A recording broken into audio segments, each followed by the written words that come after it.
Nous avons le plaisir de vous accueillir à l'ESPCI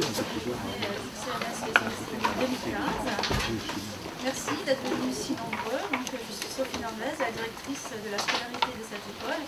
Et j'ai eu le plaisir de préparer ces deux journées avec Audrey Offrand, qui est là, et Jean-Bernard Baudin, qui est là. Voilà, et nous avons la chance d'avoir des conférenciers très intéressants pour ces deux journées. Donc ça va commencer tout à l'heure par Franck Launay qui va nous parler de chimie organométallique. Mais auparavant, l'introduction de ces journées va vous être faite par notre directeur général, Jean-François Joly. Bienvenue à l'ESPCI. Je vais être très franc avec vous.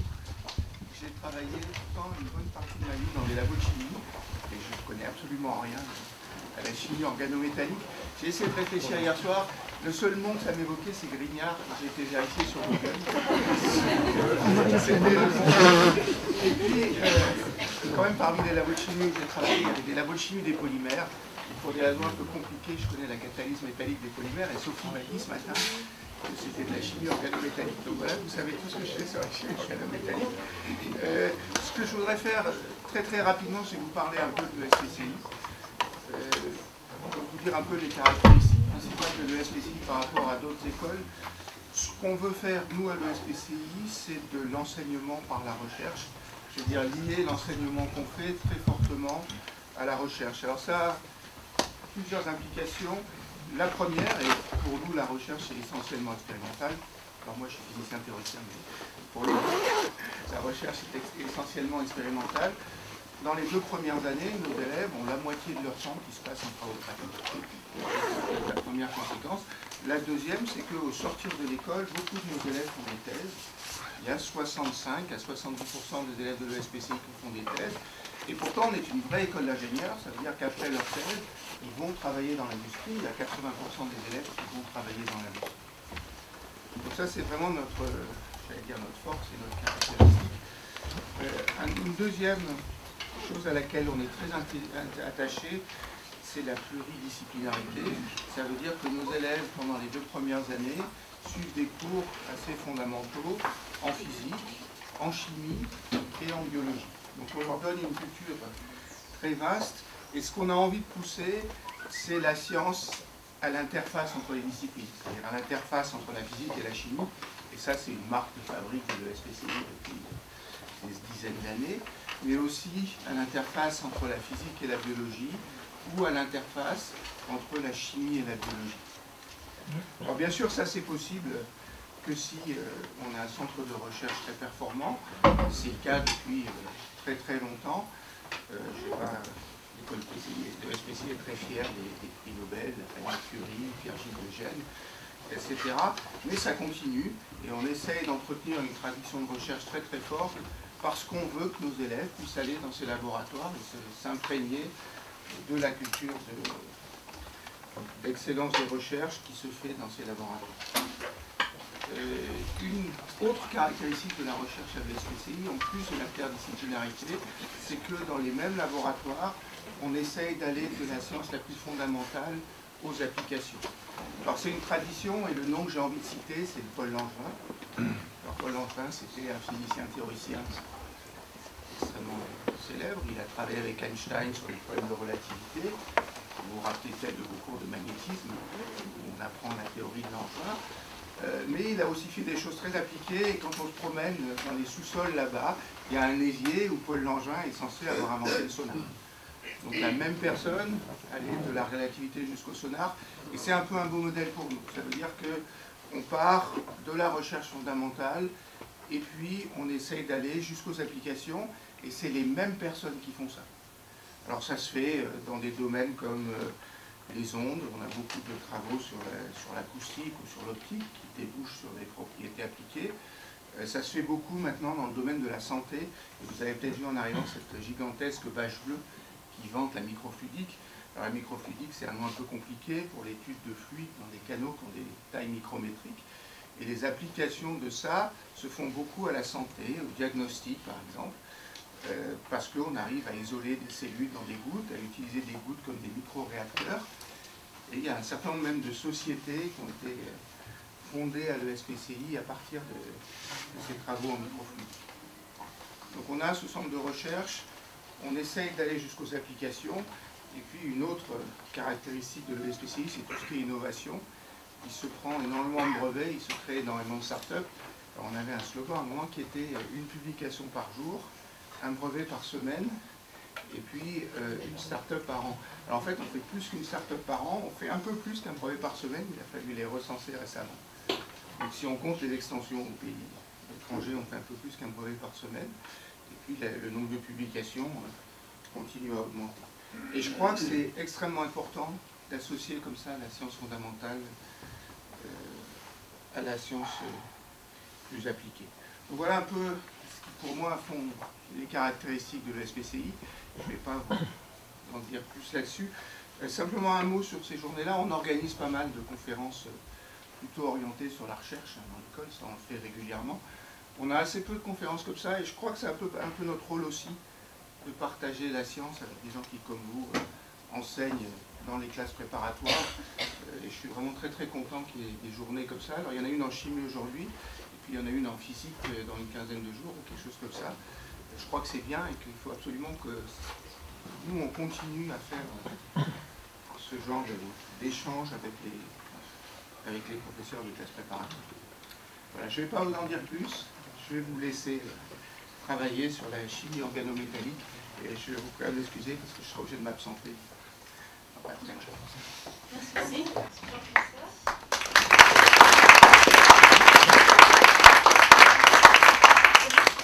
Nous allons maintenant écouter notre premier conférencier, Franck Launay, qui va nous parler d'enseignement de la chimie organométallique du sol.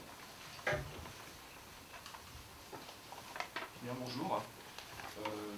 On m'a chargé de parler de chimie organométallique aujourd'hui, de l'enseignement de cette chimie. Moi, je suis qu'un humble interlocuteur de cette chimie. Je suis chercheur en catalyse, donc inévitablement on traite de cette chimie-là. Et puis je l'enseigne à l'université Marie Curie, dans le cadre de la chimie organique. Donc ça se passe chez nous au niveau de la 3e année, de voyelle 3. Voilà. Alors, quel était le cahier des charges pour cette présentation aujourd'hui? J'ai eu quelques échanges avec Jean-Bernard Baudin. D'ailleurs, je remercie d'abord les 3 organisateurs, j'ai oublié de le faire au début. Donc j'ai eu des échanges avec Jean-Bernard Baudin, et en fait, l'idée c'était de nous proposer de l'expérience, mais aussi des idées générales sur la conception d'un cours en chimie organométallique.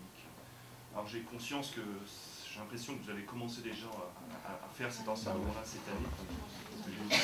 Donc ça vient peut-être un peu tard, mais j'espère que ça apporte d'autres éclairages. Je ferai de mon mieux. Et en fait, l'idée, c'est aussi d'avoir une discussion ensemble sur des choses que vous enseignez déjà, donc confronter notre façon de faire. Alors, d'abord, quand on a monté un cours de ce genre, je me suis dit on va retourner sur les bases, donc sur les définitions de cette chimie organométallique. Et en fait, ce n'est pas si simple que ça. Donc, on est en chimie organique, ça c'est clair. Et après, en fait, on trouve donc la définition officielle. Donc ici, c'est celle de l'UPAC, donc définition, qui fait intervenir sont des composés contenant une liaison covalente, métal et atome de carbone situés dans un groupe organique. Donc ça, c'est la définition qu'on parce qu'après, on combine aspect chimie organique et chimie inorganique. On verra que ça, c'est important. Je sais que je suis conscient que nous, à l'université Marie Curie, on ne fait pas assez cette jonction-là. Vous aurez une conférence d'un collègue, Franck Ferreira, tout à la fin, justement, de ces journées, qui vous parlera de l'aspect chimie organique plutôt. C'est vrai que nous, on ne le mêle pas trop au niveau de nos enseignements. Je trouve que ce serait bien de le faire un peu plus. En fait, moi je préfère cette définition-là. Enfin, c'est une autre définition qui en fait vient de Yves Janin, qui est prof de l'université Marie Curie, et qui en fait parle plutôt en fait ça limite la définition à l'existence de liaison métal-carbone. Pourquoi je préfère cette définition-là? Parce qu'en fait, on verra tout à l'heure que un des principaux ligands de la chimie organométallique, c'est le monoxyde de carbone, et le monoxyde de carbone n'est pas une molécule organique, hein. C'est classé dans les inorganiques, en fait, et donc en fait, cette définition-là est un petit peu gênante. Celle-ci, je la trouve finalement plus simple et plus proche de la réalité. On va voir que ça va se compliquer tout à l'heure. Bon. C'est comme une discipline, sous-discipline de la chimie, qui a valu quand même donc, près de 13 prix Nobel donc, à ce jour. Après, des composés entre carbone et l'élément du tableau périodique, vous voyez qu'il y en a, enfin là c'est un recensement, je fais ça sur Wikipédia. En fait, vous avez ici un tas de composés, donc à chaque fois qui existent, qui ont été recensés, qui impliquent carbone et métal. En fait, en chimie organométallique, on a différentes classes, et moi je vais m'intéresser surtout à celle des métaux de transition. Vous vous intéressez aussi aux alkénotéreux, on a parlé de suite d'organomagnésiens, on est effectivement dans ce cadre-là. On va voir que la définition, elle va très loin, on va même maintenant, les journaux spécialisés de chimie organométallique traitent aussi des liaisons entre les semi-métaux, le bore, le silicium, l'arsenic, avec donc le carbone, et on considère que ça fait partie de la chimie organométallique. Après, il y a des composés là-dedans qui sont plus adressés à des usages courants, et puis d'autres qui sont plutôt effectivement des espèces curieuses de l'homme. La chimie organométallique est en fait quelque chose d'assez déroutant pour nos étudiants, donc nous le voyons en L3, c'est assez déroutant parce qu'en fait, les concepts, les schémas de Lewis, ces choses-là, liaison à deux centres, en fait, les électriques, en fait, c'est complètement bouleversé avec ces composés-là, donc comme ferrocène, parce que les composés phares de la chimie organométallique, ferrocène, celle de Zeiss ici, en fait, on a des systèmes avec des liaisons à plusieurs centres, donc c'est assez déroutant. Et en fait, on verra, et ça j'en parlerai dans cette séance aujourd'hui, en fait, on va voir que les techniques analytiques ont été très importantes, et en particulier la diffraction des rayons X pour valider les nouvelles structures, par exemple le ferrocène. Vous voyez ici les écarts entre la synthèse et la définition de la structure exacte. Et encore ici, c'est encore bien pire ici. Alors ici, ce sel de Zeiss, c'est tout à fait très intéressant. En fait, c'est un chercheur qui en fait n'avait pas du tout placé d'alcène dans son milieu réactionnel, c'était juste de l'éthanol. En fait, il y a une déshydratation in situ, en fait, fabrication de cet alcène qui s'est coordonné. Et en fait, ça je l'ai appris en préparant cet enseignement, ça a valu beaucoup de polémiques entre Liebig et Zeiss, parce qu'en fait, ils n'étaient pas d'accord sur la composition chimique. Et donc j'ai placé dans ces transparents un certain nombre de références, donc, qui viennent souvent des J.K. Méduc. Ici, vous avez un bel article justement, qui relate ces polémiques, jusqu'à justement la définition de structure par Lewis. Après la chimie organométallique, en fait, il y a une branche très importante, ce qu'on appelle la chimie bio-organométallique. Alors, ici, les molécules phares, longtemps, ça a été la vitamine B12.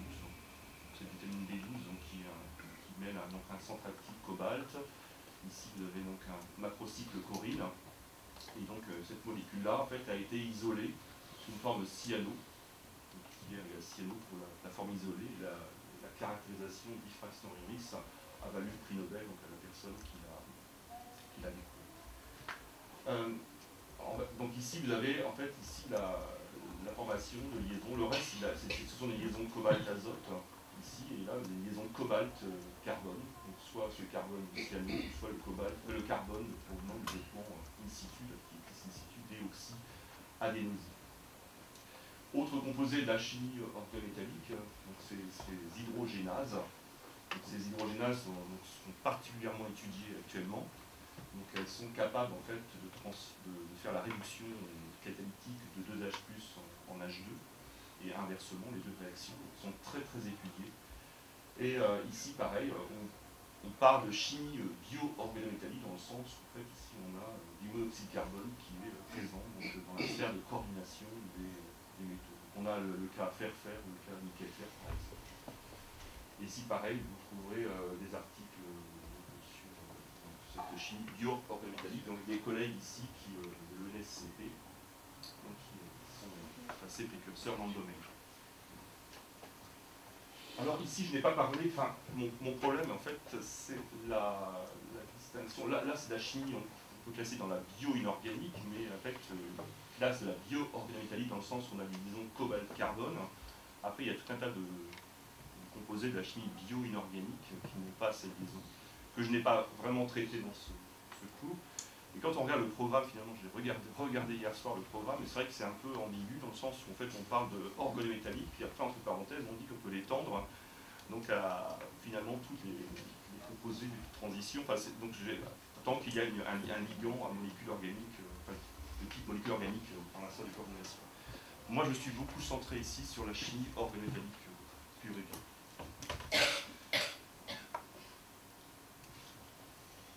Après, pour donc mettre au point cet enseignement, je pense que ce qui est important, c'est d'avoir une vision claire de ce qui se fait en recherche dans le domaine. Parce qu'en fait, je pense qu'on est là pour préparer les futurs chercheurs. Donc, en fait, quelles sont les grandes choses étudiées dans le domaine. En fait, donc là, j'ai repris la littérature primaire. Donc, en recherche, il y a pour moi 3 principaux journaux de chimie organométallique.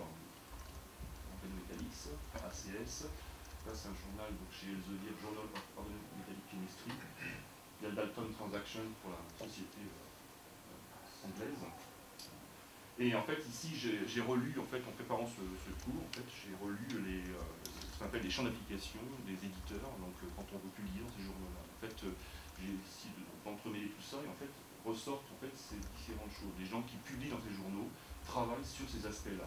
Donc les aspects théoriques, donc, les explications des liaisons, les nouvelles voies de synthèse de composés organométalliques, les études structurales, diffraction de rayons, etc., compréhension de la liaison, réactivité chimique, les propriétés physiques et chimiques et les mécanismes de réaction. Donc ça, ce sont vraiment les choses qui sont appelées pour publication dans ces journaux. Et les applications, en fait, je vais vous présenter quelques-unes ici. Donc il y a la synthèse organique et polymérisation, on va parler de polymérisation. Il y a les processus catalytiques. Donc là, en fait, on voit déjà cette distinction, en fait, parce qu'en fait, là, il y a sûrement la catalyse aussi derrière, mais en fait, c'est la vision du chimiste inorganicien, il sera plus classé processus catalytique, et puis le chimiste organicien sera plutôt là. Et c'est un petit peu cette distinction que vous allez avoir entre moi et mon collègue Franck Ferreira, qui vous parlera demain après-midi. Mais en fait, on a des objets communs, finalement. La science des matériaux et la chimie solide, les dépôts par voie chimique, donc souvent on a des précurseurs organométalliques qui sont décomposés pour déposer des métaux. Bon, les métallothérapies, donc là on est dans le bio-organométallique, la toxicologie, là on pense par exemple aux composés du mercure qui ont empoisonné les Japonais, les empoisonnements de mercure par des composés organométalliques. Et puis l'électromoléculaire, etc., etc. Évidemment, moi je vais beaucoup me focaliser sur les processus catalytiques. En fait, je suis en même temps très heureux en lisant le programme, donc cette partie du programme, effectivement, de voir les catalyses tout en haut. Et c'est vrai que quand on est dans une recherche, je trouve que c'est très intéressant. Ça plaît.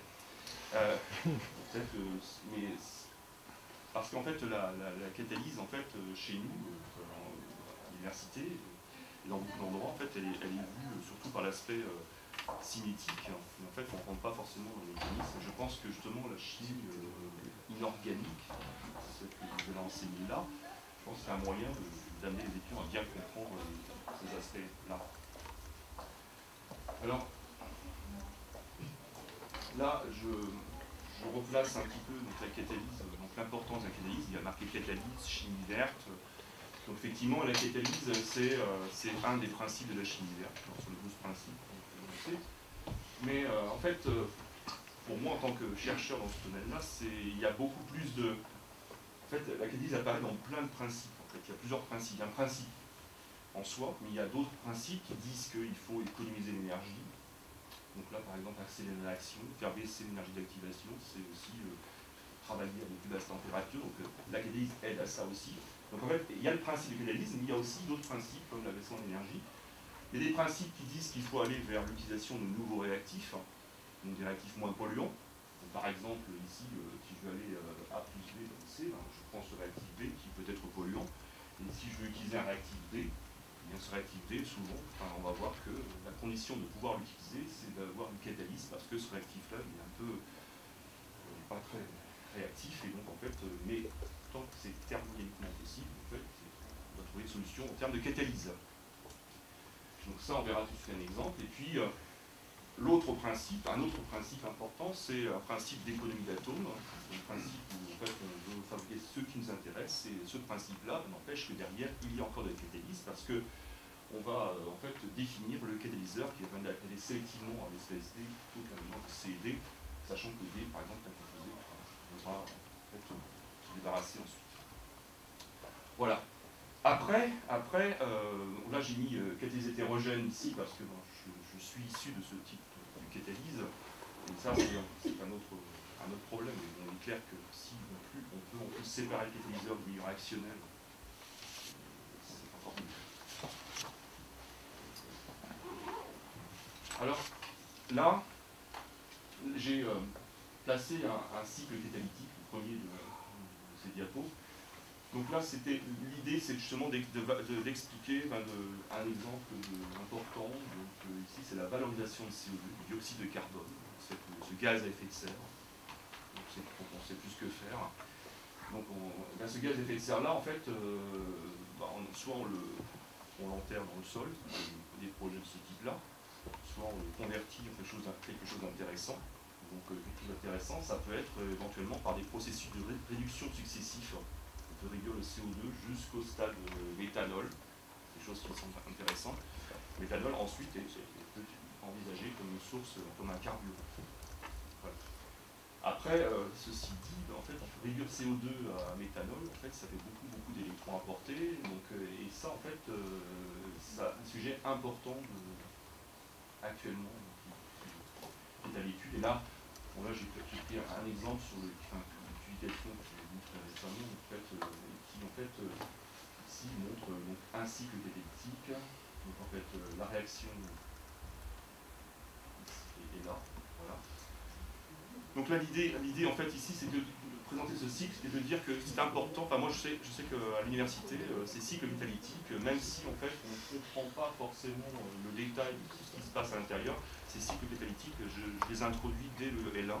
En fait, dans des options que nous avons en L1, donc on parle de complexe déjà. En fait, j'introduisais déjà dans une lieu qui n'existe plus actuellement, j'introduisais déjà ces cycles-là, parce qu'en fait, je faisais raisonner les étudiants sur les entrées et les sorties du cycle et retrouver la réaction. Je pense que c'est déjà un bon exercice, même si après, ils ne sont pas capables de retrouver, enfin de comprendre les étapes élémentaires, parce que ce n'est pas le niveau.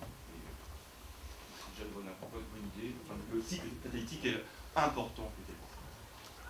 Alors, ici, donc ça c'est un cycle plus traditionnel. Je pense que donc ça c'est un cycle catalytique d'hydrogénation des oléfines. Donc ça c'est, je pense que vous l'avez utilisé. C'est catalyse industrielle déjà. Là, ce sont des choses qui tout de suite fait juste de la recherche. Alors ces cycles-là. Ben, on va voir que pour les étudier, en fait, bon, déjà évidemment le fait qu'ils soient rattachés à la chimie de coordination, en fait, est organométallique. On a ici des espèces de ce type-là, ici une espèce à liaison carbone rhodium aussi. Donc ça c'est tout à fait relié à la chimie organométallique. Après ces cycles de ce type-là, vous avez l'hydroformylation, procédé Monsanto, fabrication d'acide acétique, un peu méthanol, procédé Wacker, catalyse Ziegler-Natta. Il y a aussi des réactions de type de couplage carbone-carbone, etc. Donc ça, je pense que ce sont plein d'exemples de cycles catalytiques qui peuvent être traités. J'en parlais de quelques-uns tout à l'heure. Alors, en catalyse tout le temps, toujours, les défis importants, donc, qui, en fait, même s'il y a eu des prix Nobel, un défi important dans cette thématique recherche de sélectivité, qui était mon dernier point tout à l'heure. Il y a en fait, les prix Nobel, je vous les rappelle, c'était 2001, donc il y avait les prix Nobel. Alors, là, c'est pareil, je n'ai évoqué ici que le cas de l'hydrogénation des alcènes, parce que pour moi, c'est de la chimie organométallique. Par contre, il y avait aussi Sharpless qui traitait des oxydations d'alcène par hydroperoxydation butyle en présence de complexes à base de titane. Là, en fait, c'est pas vraiment de la chimie organométallique. Mais bon, n'empêche que, vu la définition élargie qu'il y a dans les programmes, je pense qu'effectivement, on peut en parler. Voilà, donc là, cette réaction, c'est la synthèse de la L-dopa. On part d'un alcène prochiral, et justement, en utilisant le bon ligand autour du rhodium 1 ici, en fait, on arrive donc à faire cette réaction de façon énantiosélective, donc avec justement ici la source de chiralité qui est le ligand chiral au niveau du phosphore. Et intervention, on verra, ça arrive souvent, donc intervention d'un cyclooctadienne, en fait, qui est un ligand assez facile à enlever, donc qui permettra justement d'avoir la lacune qui est nécessaire pour faire démarrer le cycle catalytique. Donc toujours pour préparer ce cours de chimie organométallique, après en fait, on a tous à disposition un certain nombre d'ouvrages de chimie inorganique. Donc je pensais que c'était important de les présenter. Et un petit peu, c'est pareil, afin de définir un plan de cours, essayer de compiler un petit peu tous les plans de cours qui existent, voir toutes les approches, c'est ce que je vous propose en transparence suivant. Donc là, en fait, des ouvrages spécialisés de chimie organométallique en langue française, nous avons les deux derniers, donc il y a ce truc, donc un qui est plus axé sur la chimie organométallique, qui est plébiscité par vos étudiants, enfin il est en français, on est plus sur celui-là. Après, ce qui fait peur plus à nos étudiants, c'est que ceux-là, il y a des choses très intéressantes dedans, ceux-là, mais c'est mêlé à plein d'autres. Enfin, c'est chimie inorganique en général, donc la chimie organométallique, c'est un chapitre ou deux de tout ça. Parfois, il y a un chapitre qui est catalysé à part. C'est vrai que c'est moins enthousiasmant comme dit faire les choses. Mais en fait, moi, j'ai un peu regardé tout ça pour parler de ce truc. Après, il y a les sites internet dans tous les sens. Alors là, ce n'est pas complet, c'est loin d'être complet. Alors, je vais juste focaliser sur quelques cours intéressants. Donc, FEDER, là, ici, là, ça c'est connu. Je parlerai ici, c'est pas dans l'ordre, il n'y a pas d'ordre de choix. Moi, il y a un cours que j'apprécie beaucoup, c'est le cours de chimie organométallique de l'ECCI. Je ne sais pas qui est responsable, mais c'est vrai que ces transparences sont. Moi et ma collègue Camille Soulier. Oui, je trouve qu'il est, en plus, il est très bien placé sur Google. Ça ne dépend pas que je suis donc c'est vrai que c'est un cours très bien fait, très agréable. Enfin, c'est vraiment.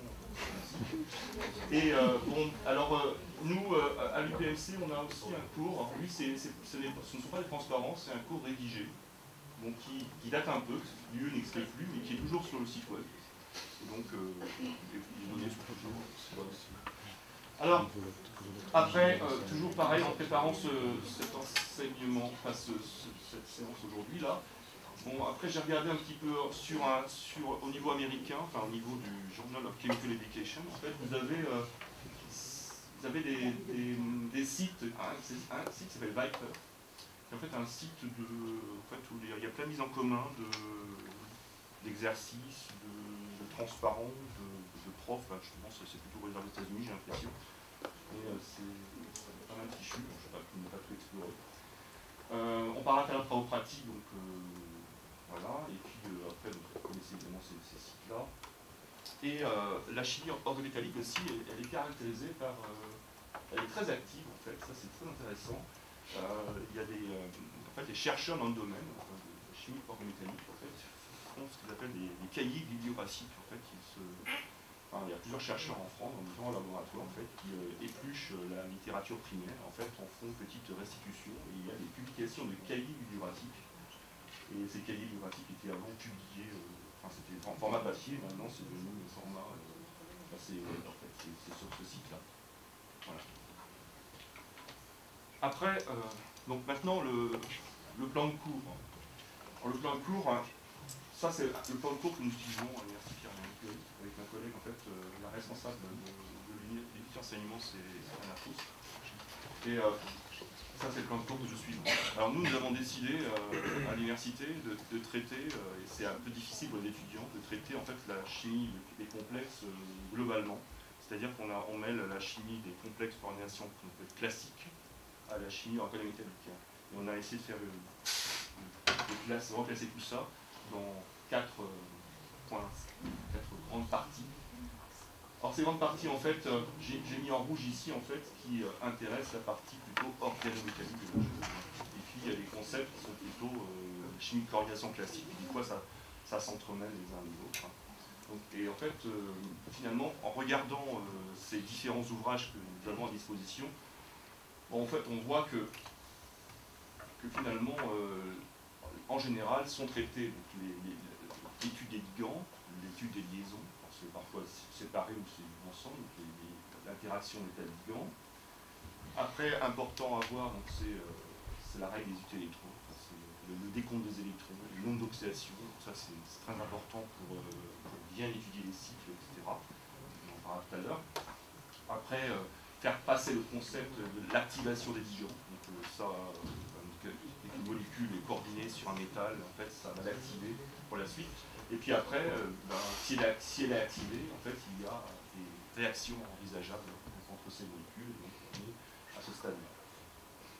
Le reste qui est en noir, ce sont plutôt des choses qui s'apparentent à la chimie de coordination. Je ne parlerai pas ici.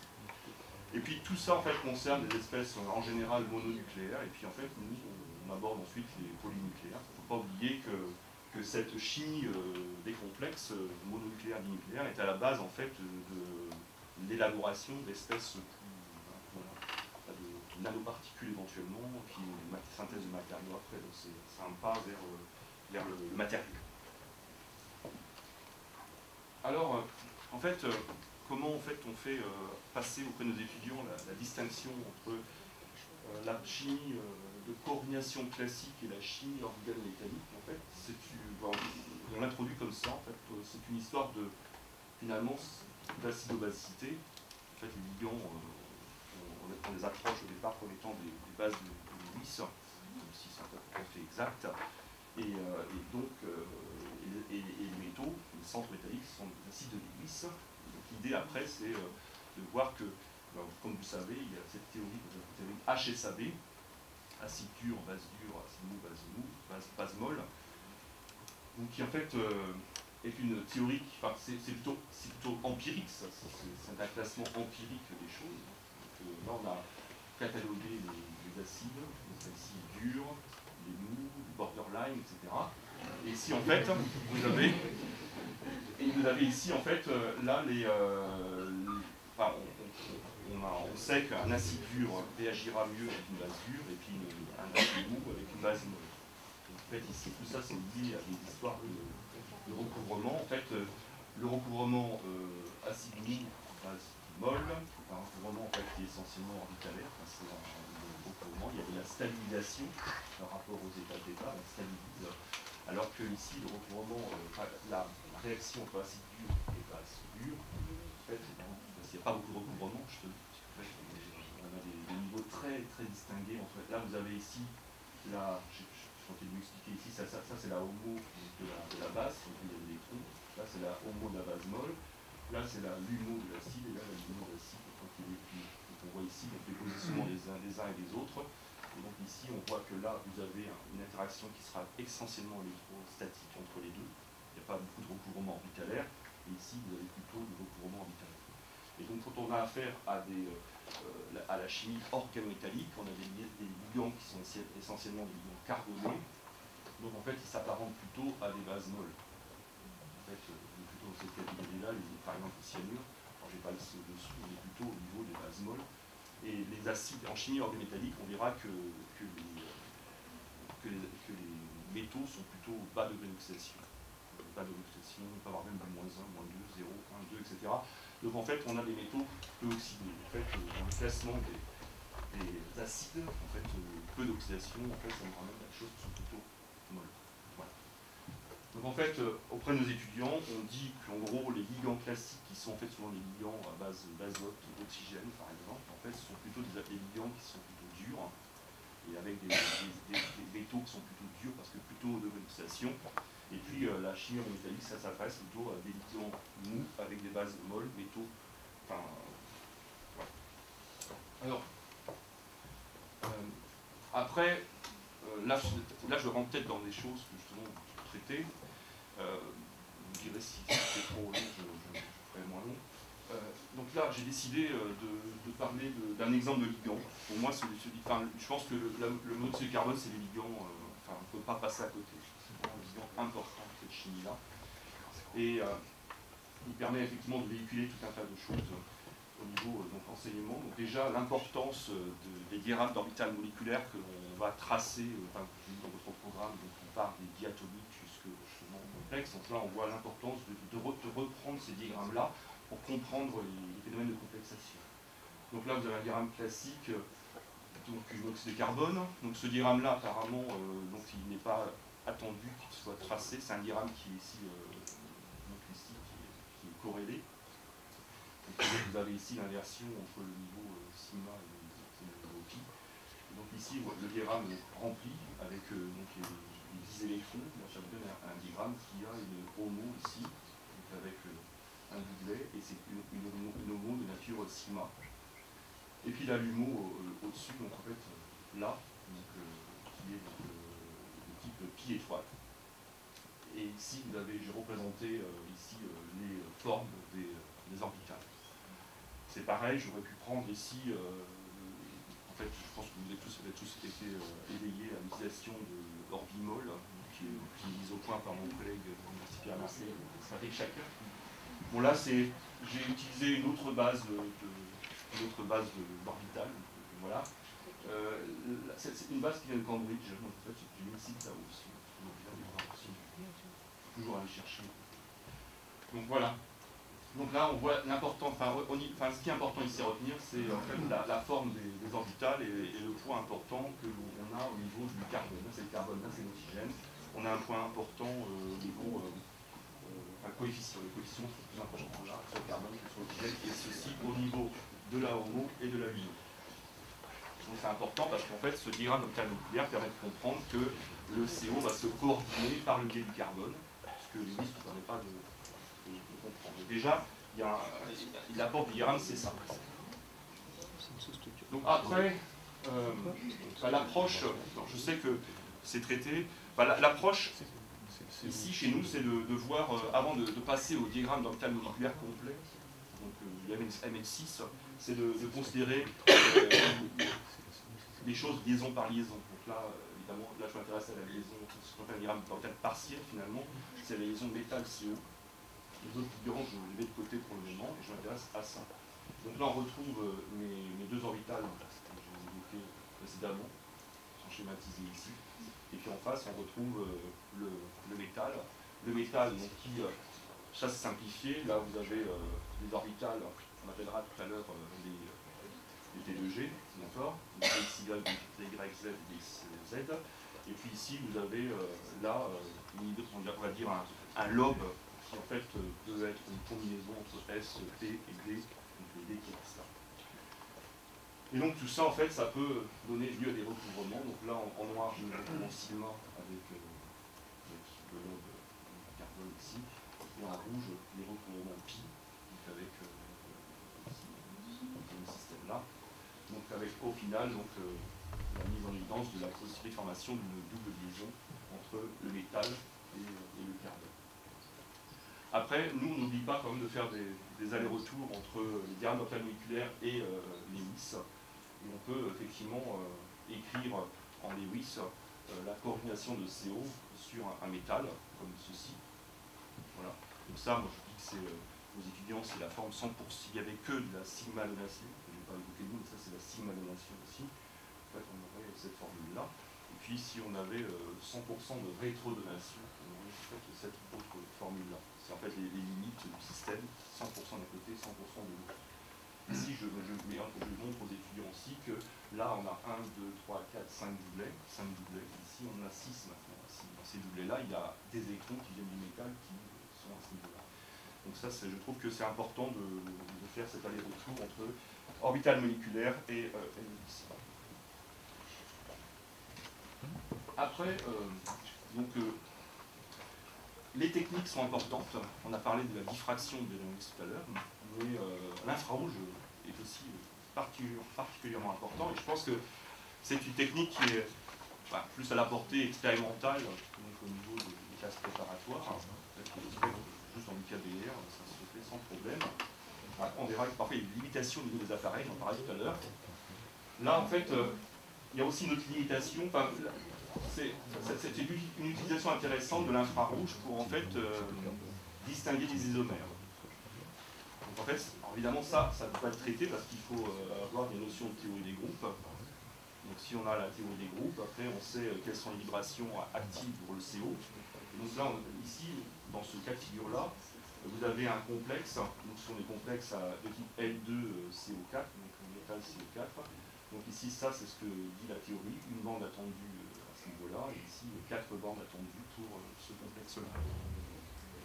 Donc là j'ai pris un exemple, c'est dans un Journal of Chemical Education récent, 2002. Et ici c'est une synthèse, ce qui est intéressant dans cet article-là, c'est qu'en fait on allait faire en général quand on veut faire une substitution de ligand sur le monoxyde de carbone, ici en fait il faut chauffer ou apporter de l'énergie.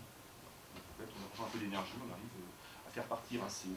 Puis souvent, il y a des ligands qui viennent prendre la place, ce sont des ligands qui, en fait, qui sont labiles et qui vont être remplacés du coup ensuite par la phosphine qui est ajoutée à là, cet article-là disait que c'était facile, ça se faisait micro-ondes, donc il y a un schéma, micro-ondes, etc., trafiqué. Et en fait, c'est un test micro-ondes qui permet d'arriver à ces deux composés. C'est une manip très facile à faire apparemment. Et là, je vais représenter les spectres. Des composés, donc qui permettent une identification juste par spectroscopie infrarouge. Donc ici, les 4 bandes CO, ici une molécule, une qui est large en plus, qui est caractéristique du dégénérisme. Donc ça, c'est un point intéressant. L'infrarouge permet, éventuellement, sur des cas simples, de faire la distinction entre isomères géométriques ici. Après, je pense que ça, c'est plus facile à gérer. J'ai vu hier soir, justement, en faisant des dernières recherches, que justement sur un lycée, je crois que c'est Berthelot, j'ai vu, il y avait des exemples je pense que c'est de cette année, en fait, qui avait ce genre de... On discutait de ce genre de choses déjà, donc je pense que... voilà, donc ici, c'est l'utilisation en fait, de CO comme sonde. Et ça, c'est très important parce que j'ai mis après que ça a des répercussions encore, même en recherche. Et nous, on utilise le CO très souvent, le CO est utilisé comme son en infrarouge pour étudier des complexes, des catalyseurs. Donc là, ici, donc de quoi s'agit-il? En fait, il s'agit d'une comparaison entre 6 complexes du molybdène. Ce sont des complexes qui sont équivalents, ils sont tous donc, au nombre d'oxydation 0, on peut comparer. Ils sont tous à 6 ligands, donc L. Et dans tous ces complexes-là, il y a 3 ligands CO et 3 ligands autres. Justement, ici, il s'agit, et ça c'est très courant, ce genre d'exercice dans le trait de CO des étudiants, ce genre de comparaison du spectre infrarouge de différents composés qui sont homologues, qui a juste une chose qui les différencie. Donc, ce qui différencie ici, c'est la nature des ligands, phosphine ou autre ici. Et ici, vous avez les vibrations. Pourquoi vous avez 2 vibrations? Parce qu'on est dans un cas de complexe FAC, comme ceci, et donc on a 2 vibrations A1 et E. Donc on a ces 2 vibrations-là. Et en fait, on voit que finalement, les CO qui sont tous au nombre de 3 partout, en fait, le molybdène est 0 partout. Ce qui change, c'est juste la nature des autres ligands. Et donc, on comprend qu'en fait, si la fréquence de vibration de CO change, ça veut dire que les autres ligands ont une influence sur le métal. Et donc, on peut donc déduire des classements de ligands, de l'influence des ligands sur le métal. Donc, par exemple, ici, en fait, on constate que, dans les entités classées, en fait, que ce ligand PF3 3 fois conduit au système qui a la vibration CO la plus élevée. Et puis ici, on a le système Kelvin qui conduit à la vibration la plus basse. Donc, ça veut dire que ici, si on a une vibration qui est basse, on a un affaiblissement de la liaison carbonyle. Et donc, ça veut dire qu'on va tendre vers ça, on tend vers des choses de ce type-là, alors qu'ici, c'est plutôt de ce type-là. Nos étudiants ont souvent des problèmes avec ça, souvent ils confondent la liaison métal-carbone, mix entre les deux, donc là, c'est bien le CO qu'on étudie. Donc ça veut dire ici qu'on a on a plus de rétrodonation ici. Si on a plus de rétrodonation, c'est avec le métal, en fait, donne plus facilement ses électrons, c'est avec les autres ligands, les lui prennent moins. Voilà, donc en fait, du coup, ça veut dire que la pyridine, c'est pas un ligand qui est très accepteur d'électrons. Il y a des taux de donneurs. Alors que le PF3, en fait, lui, il a tendance à dépouiller le métal de ses électrons. Et en fait, le métal aura moins en fait, pour la rétrodonation vers le CO. Et c'est à tel point d'ailleurs que le PF3 en fait, est considéré comme en fait, un équivalent de CO. En fait, dans les classements, CO, on vient de voir à l'instant que c'est un sigma donneur. Il donne des trompes, il accepte, l'outil accepteur et sigma donneur. Et en fait, PF3, c'est un ligand qui a à peu près les mêmes propriétés. Grâce à justement ces études sans retour. En fait, les phosphines, normalement, en fait, apportent essentiellement leurs électrons par le lobe de l'SP3. Donc c'est une sigma donation, mais elles peuvent récupérer des électrons par la rétrodonation du métal vers la phosphine. Mais ça se fait sur les orbitales sigma antiliantes des phosphines. Et ces sigma antiliantes des phosphines, en général, sont trop hautes en énergie. Et elle s'abaisse en énergie quand la phosphine va entamer un phosphore et du fluor qui attire les électrons. Donc en fait, dans les phosphines, la phosphine qui va en fait être la plus pi acceptrice, ce sera celle qui aura les niveaux sigma étoiles les plus bas. Et en fait, celle qui aura les niveaux sigma étoiles les plus bas, ce sera celle qui sont les niveaux phosphore avec atome électronégatif. C'est la sigma acceptrice. Sigma acceptrice, c'est ça. Non, pi acceptrice. Non. C'est dans l'état sigma, mais en fait, elle est orientée, c'est une liaison pi, c'est un retour pi. C'est un retour pi. C'est une liaison sigma à la base, mais son positionnement dans l'espace en fait, est tel qu'en fait, on a un retour pi. Parce qu'elle n'est pas franchement perpendiculaire à l'autre liaison, elle est un peu inclinée. On a le phosphore, et puis la liaison elle est comme ça, le phosphore est là, et l'orbitale est inclinée. Ça donne quand même deux retours pi. Voilà. Alors après, ici, donc ça c'est le classement pour sortir. Et après, les implications en catalyse, bien, par exemple, nous au laboratoire, on fait beaucoup de préparation de métaux supportés, donc nanoparticules métalliques sur ces supports inorganiques. Et ces nanoparticules métalliques, on a besoin souvent de déterminer leur dispersion. Donc, plus elles sont dispersées, mieux elles sont trop abrégées, c'est pas intéressant qu'il y ait une surface métallique active. Et donc en fait, le CO, souvent ce qu'on fait en infrarouge, dans les appareils infrarouges classiques, en fait on va injecter du CO gaz. Le CO gaz va s'absorber sur les particules métalliques. Et en fait, on va avoir des vibrations différentes pour le CO en fonction de la position des CO sur ces particules. Parce qu'on pourra avoir des CO sur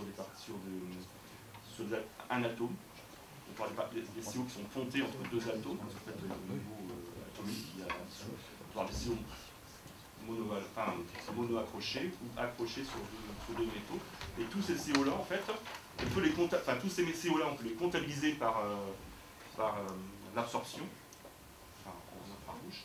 Et après, on peut, connaissant les coefficients d'extinction linéaire, on peut remonter à une énumération, un dénombrement d'atomes métalliques exposés à la surface.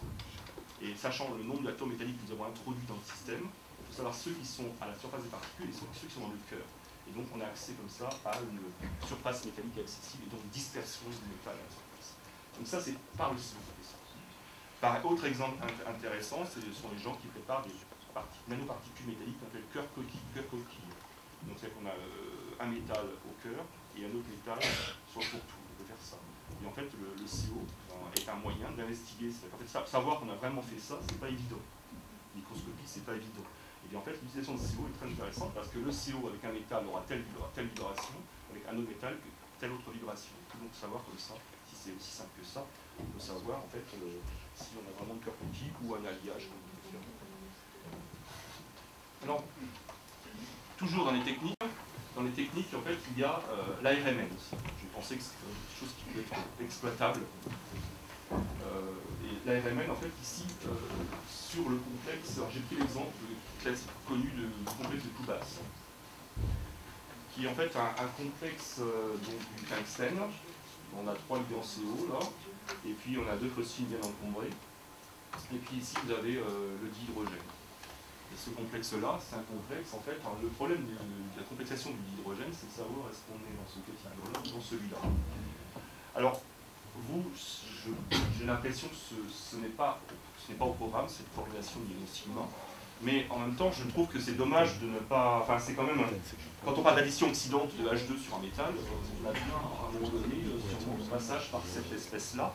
Donc savoir que ça existe, que ça a été étudié et caractérisé, je crois que c'est important d'en parler. Alors, ici, vous avez donc, comment ceci a été démontré.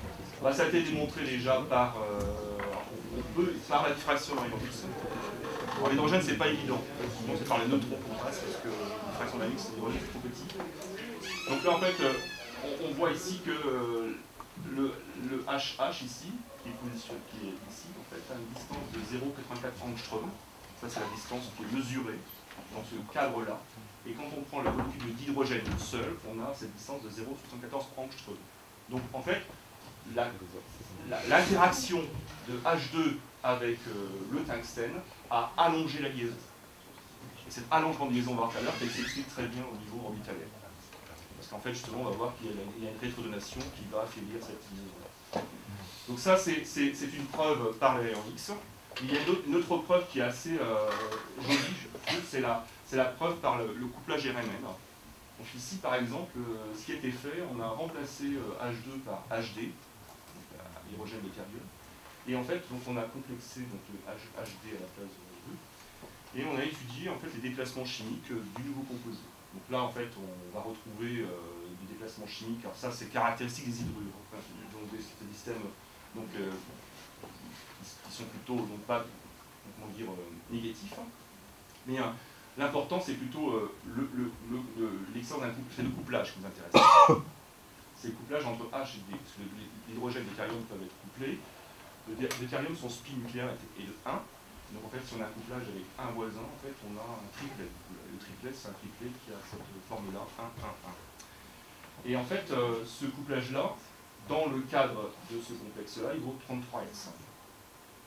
Le couplage dans la molécule HD gaz, donc HD gaz non coordonné, il vaut 43S. Donc on a ici un couplage encore très important entre les deux. Dans cette forme-là, si on avait eu éventuellement la rupture de la liaison, on aurait H là-haut et D en bas ici. Donc en fait, là, le couplage ici aurait été un couplage entre deux H, enfin un H et un D, mais à deux liaisons d'écart. C'est un couplage en fait qui passe par deux, c'est un J2. Là, c'est un couplage J1 que nous avons ici, la liaison est maintenue. Et donc ce couplage J2 est bien plus petit que le J1. Donc le fait d'obtenir un couplage important comme ceci en plusieurs dizaines d'hertz, ça veut dire que la liaison HD est maintenue, qu'il n'y a pas eu rupture de la liaison, il n'y a pas eu addition oxydante. Le résultat, c'est l'addition oxydante de H2 sur le métal avec modification, non-oxydation du métal et de l'hydrogène. L'explication après orbitalaire, elle est ici.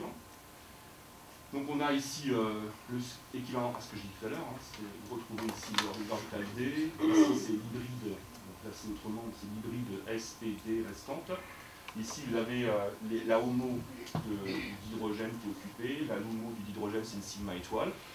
Et puis entre tout ça, vous avez des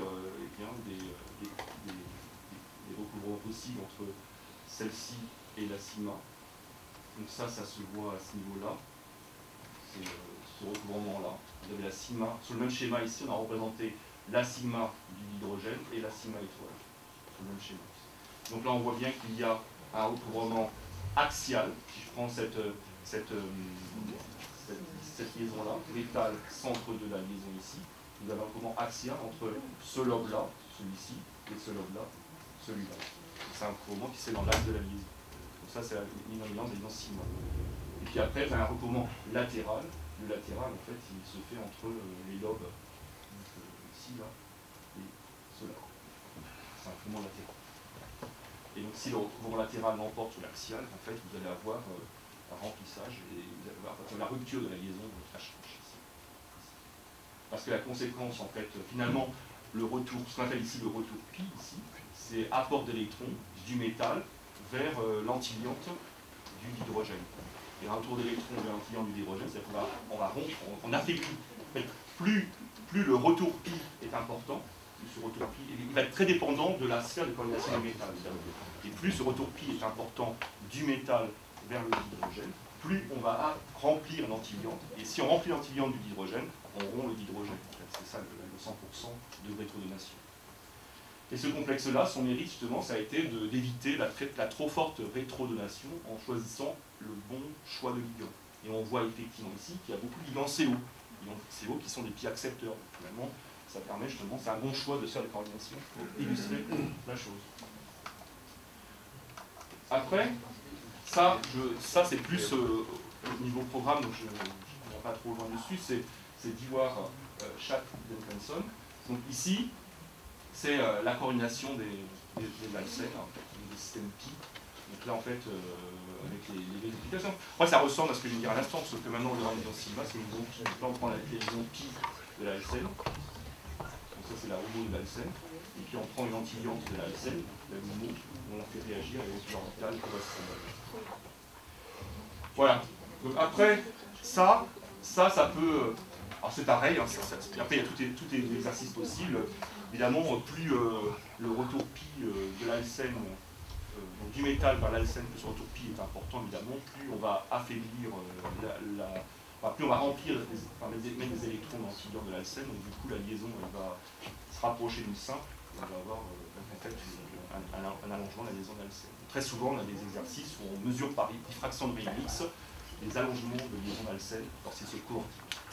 Ça manifeste aussi une activation de l'alcène.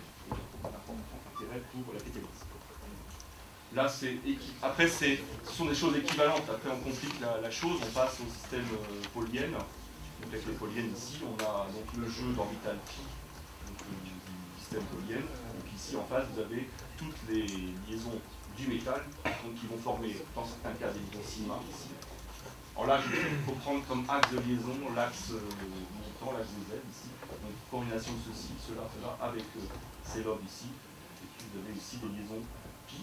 Et puis, là aussi, cette liaison delta qui est possible aussi. Ça, c'est une liaison, donc en fait, on a deux plans. En fait, la liaison pi se passe dans un plan. D'accord. Mais ici, on a deux plans, mais les plans nodaux qui les séparent. Ici, en fait, on va avoir ces deux lobes-là qui vont s'associer avec ces deux-là. On va former un système pi comme ça. Et on aura un deuxième système pi entre les deux blancs ici et les deux blancs là. Donc on a deux systèmes pi qui sont perpendiculaires l'un à l'autre. Et donc qui vont former une liaison delta. C'est vrai que la chimie métallique est très dépaysante pour les étudiants parce qu'en fait, on a une liaison à plein de centres. On introduit aussi, ça on n'en parle pas ici, mais il y a aussi la liaison quadruple qui existe entre deux métaux. Donc tout ça, ça fait beaucoup de choses en peu de temps. Alors après, là, ce qu'on a fait, c'était des choses au cas par cas, métal, ligand, etc. Après, les diagrammes d'orbitales moléculaires, on ne peut vraiment les construire que sur des systèmes où on a métal et 6 ligands identiques.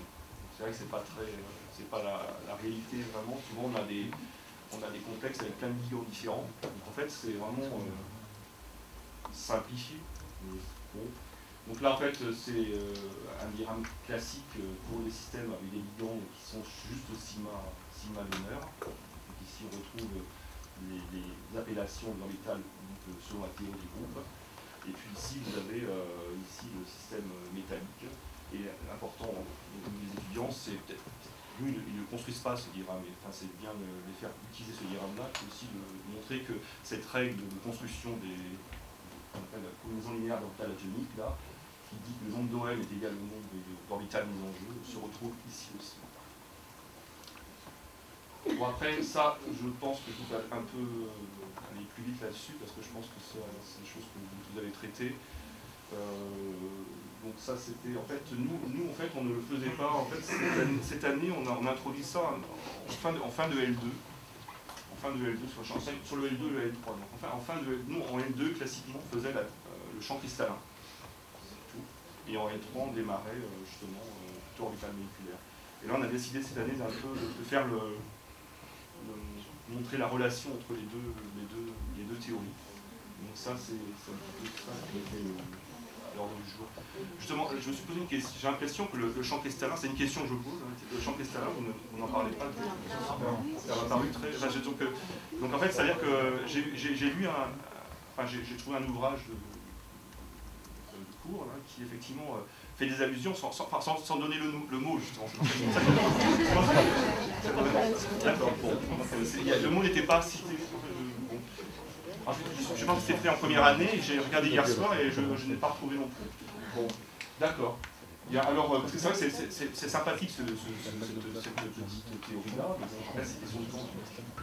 Alors voilà, donc là c'est la construction du diagramme d'orbital moléculaire LM6, donc en fait,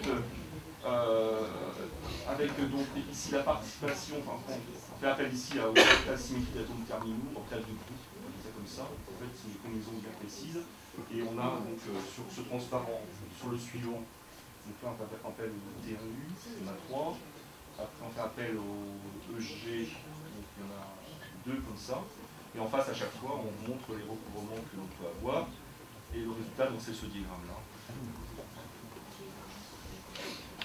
Après, justement, ce qui est important, c'est ces histoires d'intervention de ligands qui ont des organes pi, en fait, qui vont pouvoir en fait, donner. On a ici par exemple, on a les pi étoiles. Donc ici, par exemple, vous avez un système qui est sigma pi étoile, et pi étoile qui contient en fait des doublets. Vous avez l'autre système ici, où vous avez une pi étoile qui ne contient pas des électrons.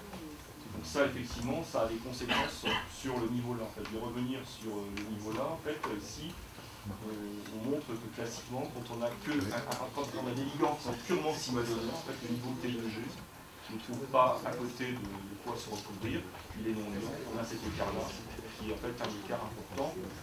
C'est l'écart qu'on trouve au niveau de la théorie du champ cristallin, et c'est aussi, ces orbitales-là sont importantes parce qu'elles sont essentiellement composées, enfin, leur composante principale est issue du métal.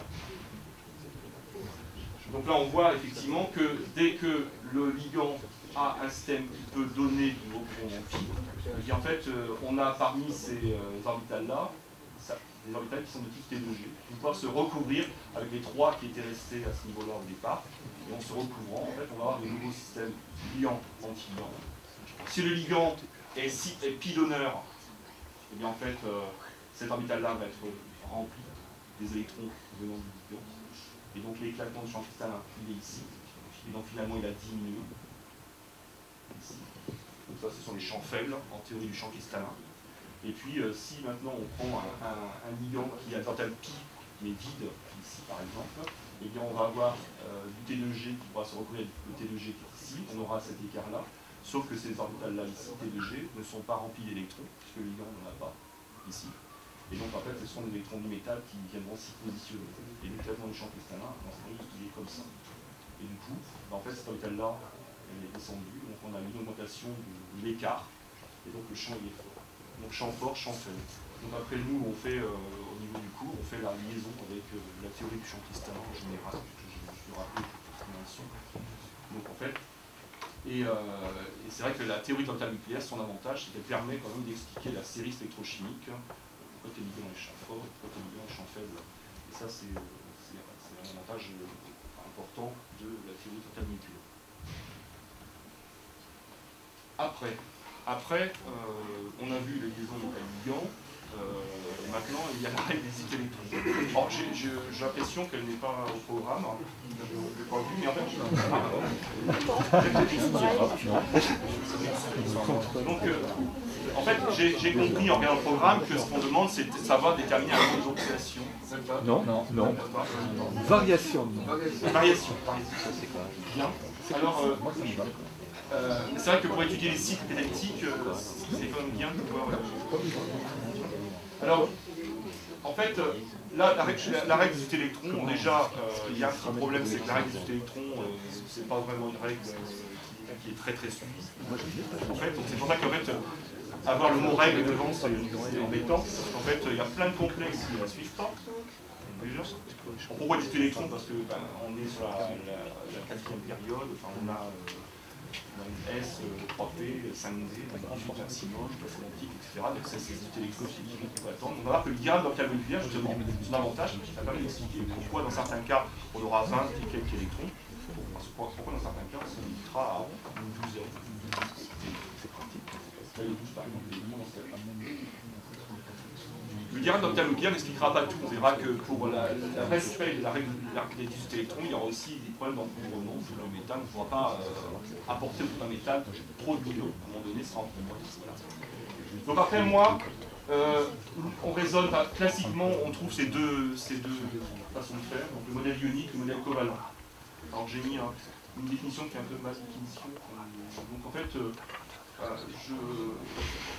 aux étudiants que j'enseigne, je leur dis que bon, tout ça c'est fictif comme découpage, c'est des découpages fictifs, et que ces découpages fictifs, en fait, eh bien, il y a deux façons de faire. Soit, en fait, j'ai l'impression que c'est ça qui suit quand même dans le programme, soit on considère que toute liaison entre un métal et un atome coordinant, eh bien, les deux électrons ils viennent de l'atome coordinant. On rabat ça vers l'atome coordinant, c'est ce que je disais ici. En donnant des deux électrons ou multiples, parce qu'ils sont liés en privant, etc. Et puis de l'autre côté, on a le modèle covalent. Dans ce modèle covalent, en fait, ce qui prévaut, c'est que le ligand, il doit être neutre. Quand on rabat les électrons, on doit obtenir un ligand qui est neutre. Et parfois, pour avoir un ligand qui est neutre, il faut rabattre un électron, ça suffit. Par exemple, ça c'est le cas du chlore, il y a le chlore pour moi, ça c'est neutre. Si on avait rabattu deux électrons, on aura Cl-, donc c'est pas neutre. Voilà, donc en fait, c'est un électron, ou deux électrons, ou des combinaisons sur des systèmes qui sont multivalents.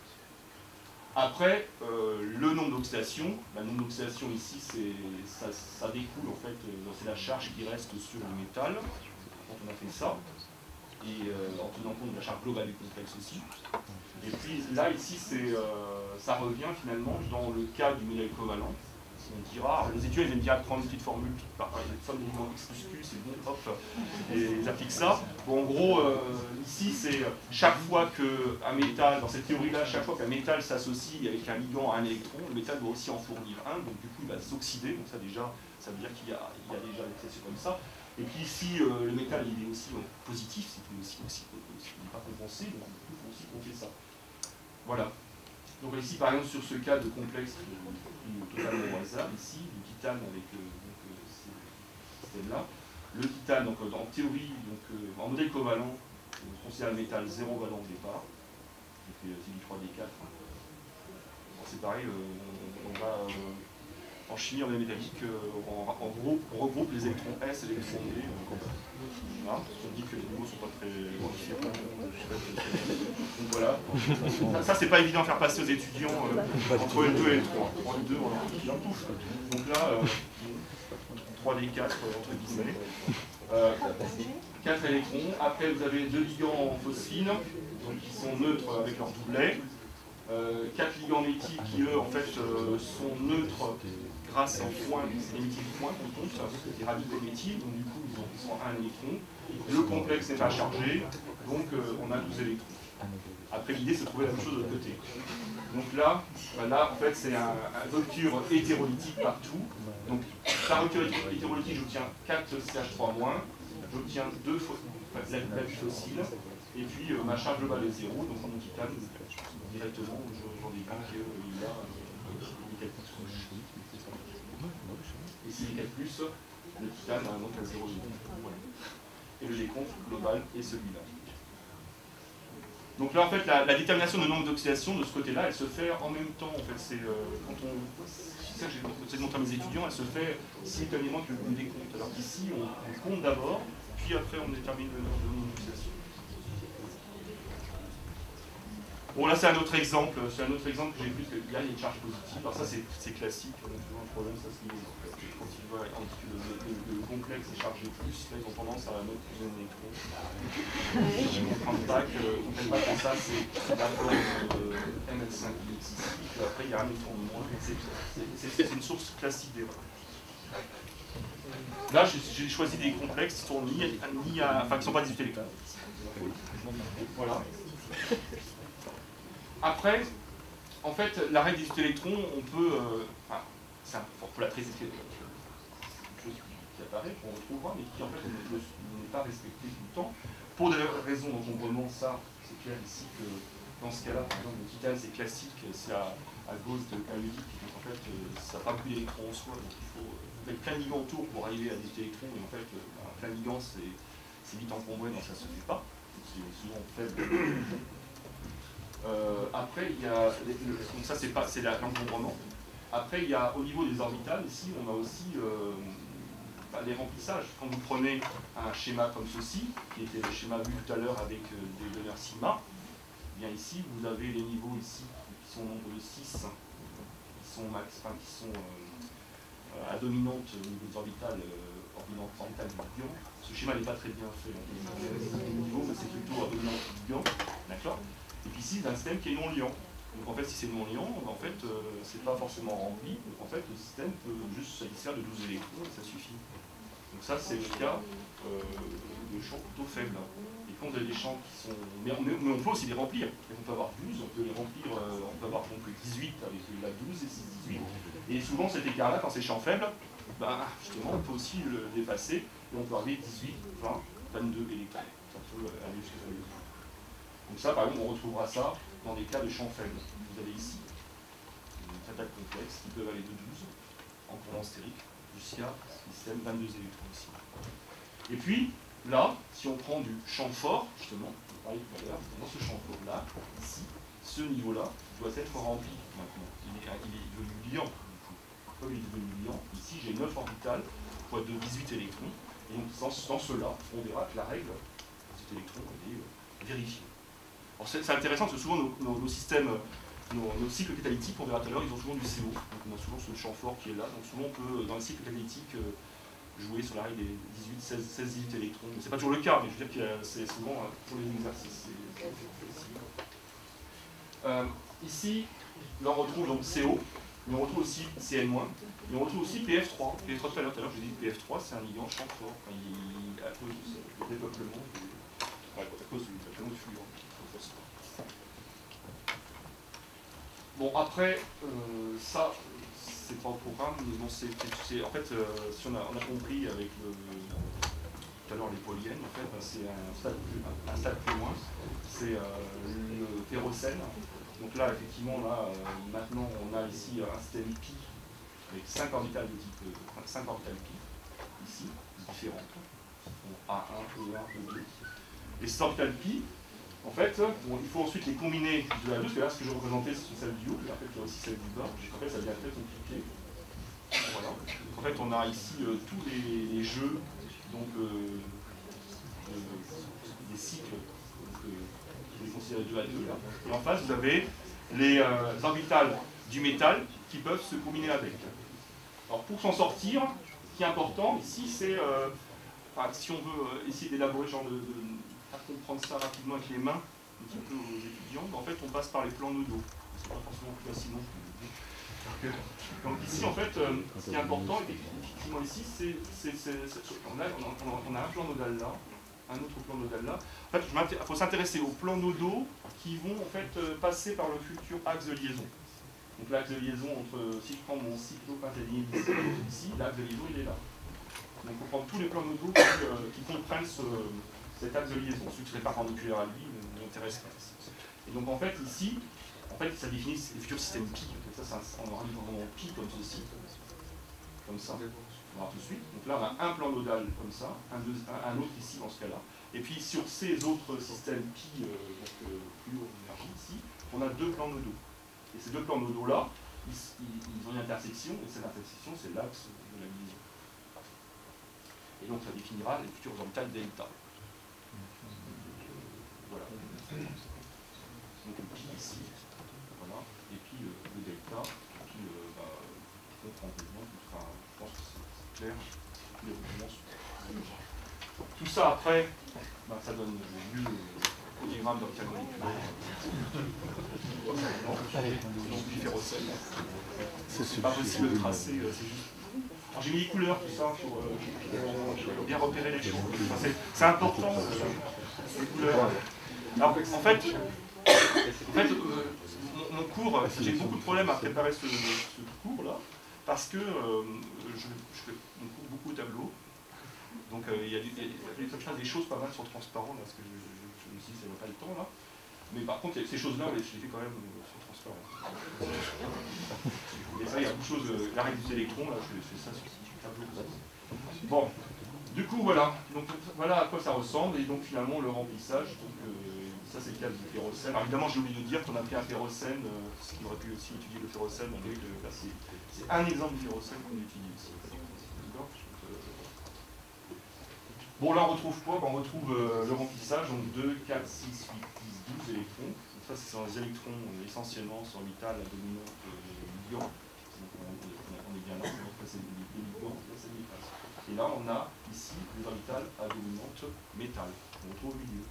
Et ce qui est intéressant, c'est qu'on peut, et ça je le présente ici, c'est qu'on peut aussi faire la théorie du champ cristallin sur le ferrocène, et ça je trouve que c'est très intéressant, parce qu'en fait on retrouve bien, donc en fait ça vous retenez, ça c'est les orbitales à dominante métal, donc il y a une delta ici qui va vous donner ça, 2, 1, 2, et ici ça c'est le résultat que l'on obtient par la théorie du champ cristallin. En théorie du champ cristallin, c'est marrant d'utiliser comme ça. Donc ici, en fait, on représente maintenant des anneaux d'électrons. Des anneaux d'électrons, enfin, c'est l'anneau d'électrons ici, c'est magnétique. Donc c'est un anneau, hein, donc c'est creux au milieu. Donc en fait, ici, on va donc montrer que les orbitales du système D qui en fait sont le plus en impact avec cet anneau, en fait, ce sont les orbitales qui sont ici. Ce sont les types d'XZ, DYZ. Si je prends comme axe de liaison, toujours l'axe Z. Et la DZ2, elle, en fait, elle pointe, mais elle ne pointe pas vers les électrons directement, elle pointe vers le centre, donc elle est moins impactée, donc au milieu, puis celles qui sont moins impactées du tout, ce sont celles qui sont carrément parallèles. Elles sont parallèles aussi. Voilà. Maintenant donc, l'activation des molécules, donc on a vu que déjà des exemples, on a vu l'affaiblissement des liaisons, la liaison, le dihydrogène, etc. Le CO. Là, ici, c'est le cas du diazote. Alors, c'est juste pour dire que ça existe, je ne l'ai pas traité. Donc, le diazote, pourquoi je le place là? Parce que le diazote, c'est important. C'est la conversion du diazote en ammoniac, la réduction du diazote, ça, c'est très, très important. On ne peut pas lui. Enfin, en face, il y a le procédé à beurre, et puis il y a ça. Donc, ça marche en équation très douce, avec des enzymes particulières. Et c'est important. Bon, ça, on ne traite pas que les électrons non plus, on montre qu'il y a plein d'étapes, on a des électrons qui arrivent, des protons, on compte les électrons, tout ça, on retrouve bien les 6 électrons qu'il faut. Et surtout, on montre qu'à un moment donné, on a la rupture de la liaison qui s'est faite. Ici, la rupture de liaison, on a fait avec la bonne. Bon, c'est une recherche très actuelle. Alors c'est pareil, ça, à un moment donné, hier, je me dis, maintenant, je n'ai pas ça, ça, c'est pas la chimie organométallique. Puis après, je relis, je l'ai mis, et c'est vrai que je n'ai pas de liaison carbone-métal. Bien, après, bon, activation. Donc on a parlé d'activation de CO, activation de N2, j'aurais parlé d'activation de O2, c'est pareil, ça je classe plutôt ça dans la chimie bio-inorganique, chimie de chlorination, j'en parlerai tout à la fin, c'est au 30T450 par exemple. Le CO2, donc une molécule active aussi pour interagir. Et puis là en fait, je passe maintenant aux actes élémentaires, donc les actes qui vont intervenir dans le cycle catalytique. Et ces actes que vous, je pense, oui, devez reconnaître. Alors, pas forcément les mêmes noms. Transition oxydante, élimination réductrice. Nous on appelle ça insertion 1-2 et bêta-élimination par exemple. Donc, voilà. Après j'ai mis donc j'ai pris des extraits de cycle catalytique, on verra tout à l'heure. J'ai repositionné les nombres d'électrons des comptes électroniques et j'ai repositionné aussi les nombres d'oxydation. Et ici, en fait, vous avez donc les variations, c'est ça qui est important, les variations nombre d'oxydation, etc. Apparemment, vous devez raisonner sur les variations de nombre d'oxydation. Ça pour obtenir des effets. Finalement, on pense delta de NO, et finalement, peut-être. C'est vrai que nous, on a tendance à raisonner sur les deux aspects en même temps. Mais, donc ça, je n'ai pas besoin là-dessus. Donc après, les cycles catalytiques, je vais dû remettre aux deux là. Donc ça, c'est la carbonisation du méthanol, le procédé Monsanto. Donc ça, c'est un procédé très très important. Ce qui est intéressant dans ce cas-là, c'est le double cycle, qui est deux cycles qui sont associés. là en fait qui permet de fabriquer le CH3I. En fait, l'espèce active, le méthanol n'est pas assez actif, il y a l'addition de sucre. Et après, vous avez des essais qui sont je ne vais pas commenter les étapes, c'est aussi besoin. Bon, là, c'est pareil, ça c'est l'hydroformylation des alcènes. Ça, c'est une réaction aussi d'importance, parce qu'en fait, on obtient ici à la fin les aldéhydes. Et les aldéhydes, donc là-dedans, il y a par exemple des plastifiants qui sont venus comme ça. Donc, en chaîne AC6. On peut aussi avoir, après, on peut aussi retomber sur la synthèse des alcools par réduction. C'est l'accès à les alcools. Bon, après, il y a toute une chimie. Là, on voit déjà aussi les métaux aussi. On voit la rhodium, mais le cobalt aussi, parce que justement, une tendance, on verra tout à l'heure, c'est d'aller vers des métaux moins chers. Justement, c'est là. Donc, là, c'est clôturer un peu sur la catalyse, en fait, les tendances de la catalyse actuelle, les tendances en recherche. Donc, l'émergence des catalyseurs hétérogènes, et en fait, surtout nanoparticules sur support, maîtrise de fabrication de nanoparticules. Alors, ces nanoparticules, justement, souvent, ce sont des formes réduites de métaux, c'est des métaux zéro valents, et elles sont tenues par des voies colloïdales ou par d'autres voies. Dans la vieille chimie, en fait, préparation de catalyseurs industriels, c'est imprégnation de supports silicique ou alumine avec des sels métalliques en solution, et puis après, séchage de tout ça, et réduction, on obtient des particules métalliques. Après, c'est pas toujours très homogène, parce que la réduction, si elle est menée... Donc, les autres approches, c'est justement de préparer des particules ex situ, donc nanoparticules colloïdes, et ces colloïdes-là, ensuite, on les transfère sur des supports. Et la synthèse de colloïdes passe par des réductions de cations en solution. Donc ça, c'est une approche avec des agents tensioactifs qui servent de ligand. Et là, on peut parler de ligand aussi pour protéger tout ça. Et puis il y a aussi l'approche qui est par l'organométallique, et ça c'est l'approche Chaudray donc à Toulouse. En fait, on va plutôt partir de complexes organométalliques où le métal est déjà souvent déjà de degré d'oxydation zéro, avec des ligands qui sont plutôt faibles, pas très forts, genre cyclooctavienne. Ces composés-là, on peut les chauffer, et donc ils vont perdre leur ligand, et puis après on va fabriquer des particules par assemblage de ces atomes métalliques. Ça c'est contrôlé. Alors, le problème c'est que cette synthèse-là se fait plutôt au milieu organique. C'est pas très compatible avec l'eau. C'est complexe organométallique. Ensuite, ici vous avez donc toujours la catalyse, la catalyse asymétrique. Encore, malgré le prix Nobel, il y a encore plein de choses à faire là-dessus. Ça c'est un sujet très intéressant, important. C'est le remplacement des métaux rares, aller vers... Il y a de plus en plus d'utilisation du fer, parce que le fer n'est pas toxique, etc. Donc en fait, de plus en plus d'études avec le fer comme métal pour la catalyse. Et puis il y aura toujours en chimie organométallique comme en chimie coordination une part importante au développement des ligands originaux, donc à la chimie organique. Alors après, pour aller plus loin, je vais parler un peu de travaux pratiques. Et c'est vrai que monter des travaux pratiques de chimie organométallique, parce que j'ai compris ça comme ça au début, c'est pas donné à tout le monde, c'est pas évident. Le premier écueil auquel on se frotte, c'est le problème du coût.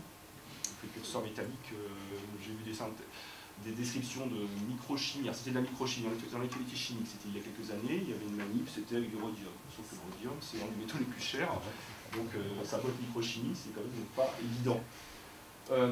Bon, là, je vais vous présenter deux exemples de travaux pratiques qui fonctionnent, qu'on utilise, enfin, qu'on fait tourner depuis quelques années, plusieurs années, on va même dire, donc à l'université, et qui sont, je les trouve intéressants parce qu'ils montrent, par exemple, celui-ci, c'est la synthèse d'un composé carbénique. Alors, je n'ai pas parlé de carbène jusqu'à présent, ça c'est aussi des composés importants en synthèse organique.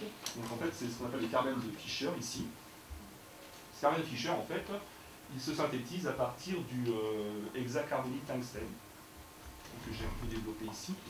Et ici, justement, on a une démonstration par l'expérience en fait, de la réactivité. En fait, lorsque le CO coordonné à tungstène, en fait, il va réagir avec le lithium, qui est aussi un composé métallique. Donc, en fait, et ici, on a une attaque sur ce carbone qui est un peu plus électrophile, grâce à sa coordination. Et puis en fait on obtient d'abord ce premier composé.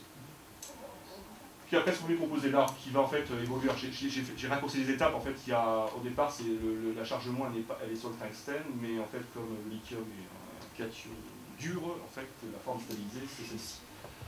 Et donc après en fait une deuxième étape c'est ce réactif là. Donc ce réactif là c'est un donneur de groupement ET+, et qui va en fait permettre de former le carbone ici. Et ça c'est une manip qui fonctionne assez bien. Il n'y a pas de précaution, celle-ci on ne la fait pas avec des rampes à vide, on l'a fait sous azote, c'est pas plus que ça, pas de complication. Calculer le lithium. Après il faut travailler avec un tungstène carbonyle. Ça veut dire qu'il faut des protections, il faut Sorbonne obligatoire. C'est un peu le composé du tungstène carbonyle. C'est comme du carbone. Bon, mais il n'est pas censé se libérer, il n'y a pas de libération.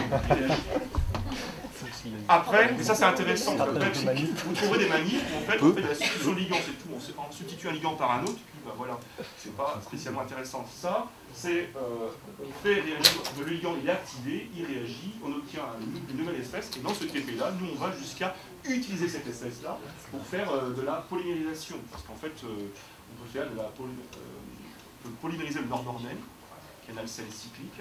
Et en présence de ce carbène-là, en fait, on a un polymère, et visuellement, parfois ça marche, on a des petits soucis parfois, le changement de solvant, ça change tout, parfois.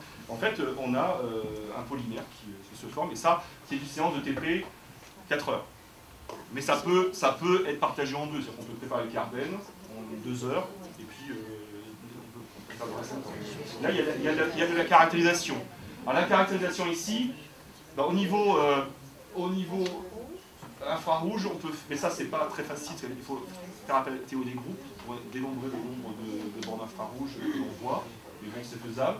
On a fait des CCM dessus, chromatographie sur couche mince, c'est faisable. Et donc cette réactivité, qui est le moyen de caractériser l'espèce formée. Bon, là j'avais remis le transparent métathèse. Comment? Le prix du tungstène hexacarbonyle là? Ah, là je n'ai pas pris.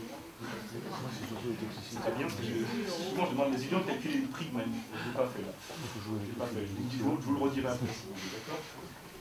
Mais là j'ai gagné ces manipulations. Si on l'a fait à grande échelle, à Jussieu, on l'a fait quand même sur la promo,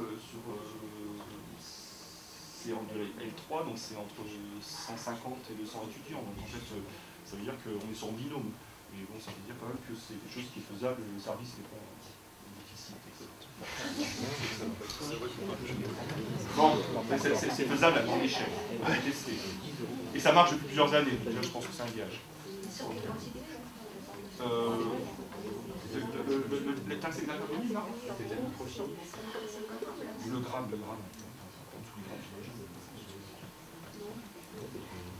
Ensuite, donc ça c'était la bêta-thèse que je vais passer, hein, ça c'était alors ça c'est juste pour reparler de Chauvin, oui, donc, qui est décédé. Il y a un article de l'atelier chimie de ce mois-ci qui est consacré. Et donc ici, bon, c'était le principe de la bêta-thèse. Je vais parler maintenant du deuxième TP que j'ai monté, là, celui-ci, l'autre existait, mais celui-ci j'ai participé à ce montage.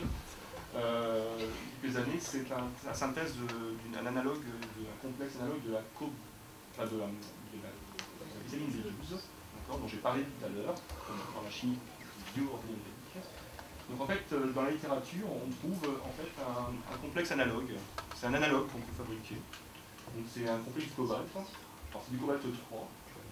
Alors, pourquoi cobalt 3? Il n'y a pas de charge parce qu'en fait ici vous avez une liaison, ça c'est donc il y a une liaison, enfin un X ici, là, voilà, à ce niveau-là, enfin un liaison X, enfin un équipe M- si on raisonne de notre décompte. Et vous avez ici les charges aussi, là. Vous avez une déprotonation là et une déprotonation là. Ici vous avez 2 charges moins, donc en fait 3 charges moins avec ce méthyle là, donc du coup si je raisonne en modèle bionique, et donc le tout 3 plus ici et pas de charge globale. Ça c'est très ressemblant à ce qui est ici. C'est du cobalt 3 ici, et en fait ici c'est un moyen finalement très simple de retrouver une sorte de ligand plan autour du cobalt, comme on en est ici. Ça s'appelle le macrocycle Corine, Et en fait, nous, ici, on le prépare juste à partir de la diméthylglyoxine. On prend H2DMG, donc la diméthylglyoxine, on en prend 2, on coordonne ça, c'est connu pour fabriquer des complexes plans carrés. Et puis après, en fait, on introduit, on verra tout à l'heure comment, je le détaille après. Et en fait, ça, on peut le fabriquer assez facilement en 2 étapes. Et ça mêle la chimie de chlorinisation classique, on verra au début, puis à la fin, on fabrique la marque métallique dans la deuxième phase. Bon, là, c'est un peu de choses sur la vitamine B12, son rôle. Pourquoi ce méthyle, ce complexe avec un méthyle? En fait, parce qu'à un moment donné, donc en fait, cette entité-là, c'est celle que j'ai représentée avant, si je l'ai mis ici, là, cette entité-là, en fait, elle est utilisée par du coenzyme B12, elle est utilisée en fait pour méthyler, décomposer in vivo. Donc la vitamine B12, on ne la produit pas, c'est une vitamine, on va l'ingérer. Tout à l'heure, comment se transforme tout à l'heure. Et en fait, elle va livrer son méthyle, en fait, elle va redonner du cobalt 1, et puis en fait, elle va reméthyler. Et nous, ce que nous allons faire, en fait, c'est juste un tout petit peu, on va juste en fait repréparer ce complexe du cobalt 1, le faire réagir avec un donneur de méthyle, ce sera du CH3I dans notre cas, le donneur de méthyle, et on obtiendra un méthyle, ce que j'ai pas fait. Au niveau synthèse, en fait, il y a 2 étapes, enfin 2 grandes étapes. Il y a la formation du complexe de départ de cobalt 3. Donc en fait, on prend donc H2DMG, le liant du tout du cobalt 2, nitrate de cobalt, pas très cher, pyridine, bromure. C'est une manip. Alors j'ai tout mis sous un seul bilan parce qu'en fait on fait une oxygénation en fin de manip pour en fait passer du cobalt 2 au cobalt 3. Et donc le résultat après oxygénation, c'est ici. Ça précipite au fond du ballon par oxygénation, on fait barboter de l'air, même pas d'oxygène, de l'air, un quart d'heure environ, et ça, en l'espace de même pas 1h30, 2 heures, on a ce composé-là, qui n'est pas un composé de la chimie organique. Et après justement là, plus tard, on va, et c'est là qu'on nous avons fait intervenir des rampes à vide. Donc, en fait, on voulait à l'université faire utiliser des rampes à vide aux étudiants. Mais en fait, c'est pas obligatoire. J'ai trouvé des analogues sur des sites américains où en fait ils se débrouillent avec des ballons, enfin avec des ballons baudruche ou avec azote, enfin en inertant correctement. Alors ce qui est intéressant quand même, c'est qu'en fait tout à l'heure, à un moment donné, il y a un changement de couleur. C'est très intéressant pour voir si l'étudiant manipule bien. Parce qu'en fait, s'il n'y a pas l'azote, enfin s'il n'y a pas d'azote, s'il y a de l'oxygène plutôt, enfin, la couleur n'est pas la bonne. Donc c'est un bon test pour contrôler une utilisation d'une rampe correcte. Donc ici, en fait, là vous avez une étape donc on est au cobalt 3, là, on a une étape de réduction par le porohydrure, on obtient un cobalt 1, qui en fait perd son bromure du coup. En fait il a dissocié les troncs, on va expliquer après. Alors ça c'est pas un exemple facile de décomposition, parce qu'en fait c'est un exemple où en fait on a des charges moins ici, et si on les oublie en modèle covalent, ça perturbe. Mais en modèle unique on s'en sort. Mais les deux se retrouvent à la fin. Après, les étudiants ont du mal avec ce décompte électronique. Et puis ici, donc en fait, vous avez réduction du cobalt 3 en cobalt 1, et puis formation de 6, et puis deuxième étape. Donc ça, c'est passage d'un orange. Là, on a un bleu. Un bleu, c'est sûrement le cobalt 1 qu'on obtient, qui est vraiment bleu. Et puis après, addition d'une mesure de méthyle, et puis on obtient un complexe orange à la fin. Donc ça, ça se passe, on peut séparer les 2 étapes sans problème, on peut conserver ce complexe. C'est un bel exemple de chimie métallique avec des composés pas trop chers. Il y a quand même la pyridine. Ouais. Et MAI, c'est pas facile à faire réagir. Comment? MAI, c'est un petit délicat à manipuler. Oui, c'est que le diode aussi, c'est un composé méthylant. Ah ouais. Donc, Digoran. mais en... Ça va, Julien? Bien, alors, après le problème, c'est la caractérisation. Comment peut-on s'en sortir avec la caractérisation? Et là, c'est un peu délicat. On peut faire l'infrarouge. Il n'y a pas grand-chose à mettre sous la dent, parce qu'en fait, il faut comparer le précurseur de départ qui a liaison COBR. Je n'ai pas dessiné. Le précurseur ici, celui qu'on obtient là, c'est la même chose avec un BR ici. Et après, on passe au méthyle à la fin. Bien, en fait, en infrarouge, il faut chercher une liaison COCH3 versus COBR. Et ça se cherche tout en bas là-bas. Et en TP, quand on a voulu faire les trois pratiques, les appareils infrarouges ne vont pas si bas que ça. Ils ne vont pas forcément jusqu'à 400 cm moins 1, ça dépend des équipements. Donc parfois c'est 500, 600. Donc du coup, c'était pas visible. On l'a fait en labo de recherche et on a donné une fourniture aux étudiants. Après la RMN, si la RMN est accessible, c'est intéressant parce que là vous avez le spectre RMN. Alors j'ai pas sur le départ, mais en fait vous me croirez. Ici en fait on a les deux méthyles qui sont visibles sur le composé final. Les méthyles sont les méthyles équivalents, 4 x 3, 12 protons méthyles qui sont là, intégration du groupe ici. Et puis vous avez une intégration de 2,8, pratiquement 3, qui correspondent aux méthyles ici. Vous n'avez pas ce composé de départ. Par RMN du proton, on s'en sort. Par infrarouge, c'est plus délicat. Donc c'est un TP donc, en fait, qui nous fait manipuler la rampe à vide. Donc on avait installé cette année-là, on a en TP 4 rampes à vide, c'est une salle de 8 étudiants à peu près, 4 rampes à vide, et on les initie à la rampe à vide sur cette manière, l'utilisation en rythme. Et donc au moment où on a monté ça, on a mis sur le site, c'est toujours resté, sur le site de l'université, on a une plateforme de chimie organique, et on a mis en fait ces photos. Et surtout, j'avais écrit à l'époque un protocole d'utilisation de rente. C'est pas évident, parce que j'ai numéroté tous les robinets, c'est un protocole de base, après, je leur dis qu'il faut essayer de comprendre, c'est de la tuyauterie après, c'est tout, c'est pas... mais bon, c'était pour les rassurer. Parce qu'après, à la fin, il y a un examen de TP à la fin, et on retombe sur une des manites, et alors, il est beaucoup pris pour ne pas tomber sur...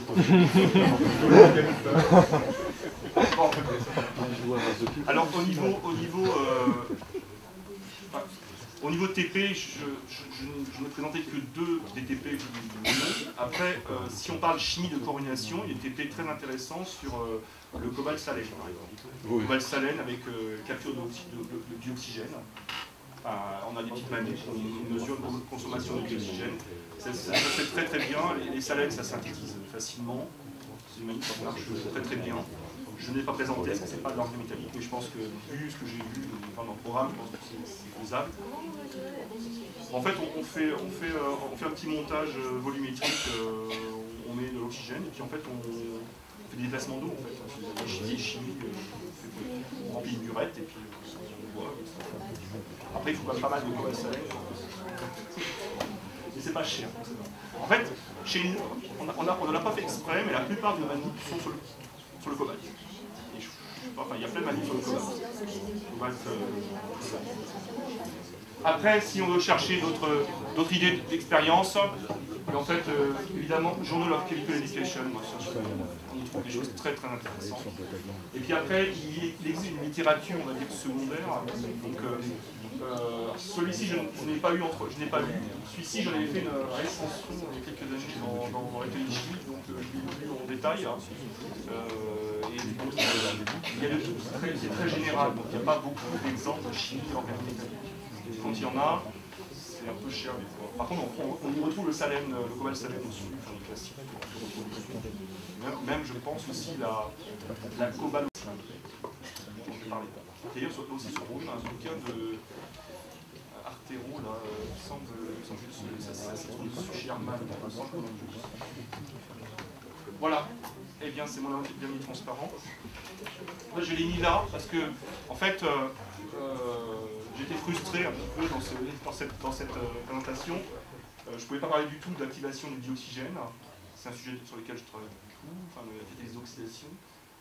Et donc, finalement, je l'ai mis là parce que je me suis dit que cette chimie qui est quand même très importante. Alors maintenant, les cytochromes P450 et les porphyrines, c'est un peu peut-être dépassé. Maintenant, on est sur des systèmes plus métal monoxygénal, choses avec des systèmes non émiques, mais qui activent le dioxygène, qui sont des très beaux exemples de catalyse, des choses que nous, que l'homme ne peut pas faire facilement. L'oxydation, c'est quand même une chimie, la catalyse d'oxydation, c'est une chimie, en fait, il n'y a pas beaucoup, l'oxydation, c'est une chimie, en chimie organique, il n'y a pas beaucoup de systèmes non polluants, c'est très basé sur dichromates, par exemple, sur les composés hypervalents de l'iode, sur le plomb, tétracète de plomb, je peux vous donner plein d'exemples, et les choses qui fonctionnent avec de l'oxygéné ou du dioxygène, c'est beaucoup moins important. Et là, effectivement, ça a été longtemps une sorte de Graal. Après, le chimiste, il ne sait pas faire ça aussi simplement. C'est la nature. Parce que ici, il y a des mouvements, il y a des utilisations de O2, d'électrons qui rentrent à des moments précis, etc. Et quand le chimiste essaie de mélanger O2 et un réducteur, ça ne fait pas du tout la même chose. Pas du tout. Voilà. Bon, et puis il y a aussi, enfin, moi, c'est un cours en entier, c'est un cours en entier, il y a toutes ces choses de chaîne peroxydique, le remplacement de l'O2, des électrons, des protons par HO2 qui donne à peu près la même chose. Tout ça, c'est